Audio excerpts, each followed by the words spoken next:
Magandang araw sa inyo mga lodi at nagbabalik na naman tayo sa ating next fishing adventure at napakarami namin ngayong gabi. Hindi ko na lang pinatagal to. Ito, pababa na kami sa spot at tuluyan na kaming magda-dive ngayong gabi. Sana swertihin.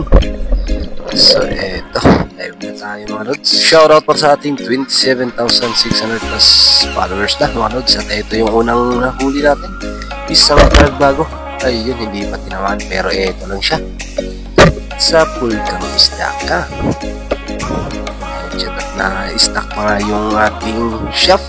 At ito, isang turutot kung tawagin dito sa isla ng Marikina Island. Kinuha na rin natin ito, napakasarap sa tinola. At ito, medyo maliit na lawian o lawian kung tawagin dito sa lugar namin. At dito naman, isang timbungan or bungan yung tawag isda ko at napakasarap sa tinola na timbungan na ito o goldfish sa English. Good stuff.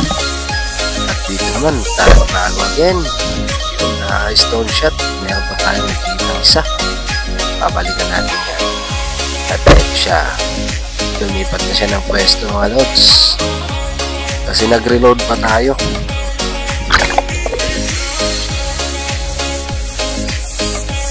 At dito, hinuli na rin natin to, isang alibangbang.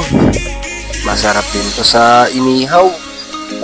Ayan, good size na, malapad na rin siya. At tayo pang pumesta para mahuli na natin tayo.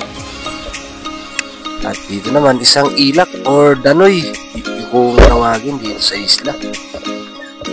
Dala natin, medyo maangat siya.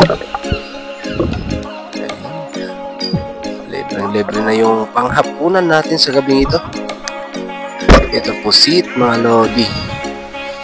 May pang dagdag na sa tinola pagkawi. At dito naman, isang porcupine pufferfish or tagutungan.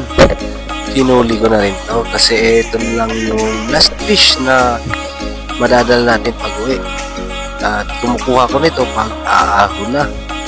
Paahon na. Na-tsempohan na dito sa may lugar na aahunan natin.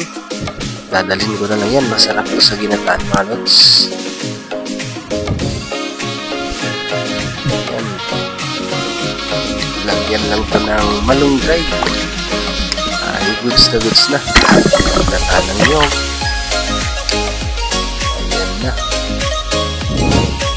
Good size na rin naman at yan yung naiulam namin sa tanghalian.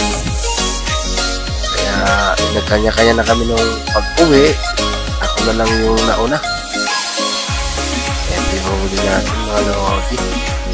Goods na rin. May ulam na to ngayong gabi at saka sa umaga at tanghali. Ito lahat yung nahuli natin. Hanggang dito na lang yung ating video mga lods. At sa gusto magpa-shoutout ay comment down below lang mga lods. At may isama natin sa ating next upload. Thank you for watching mga idol at God bless ang lahat. Paalam!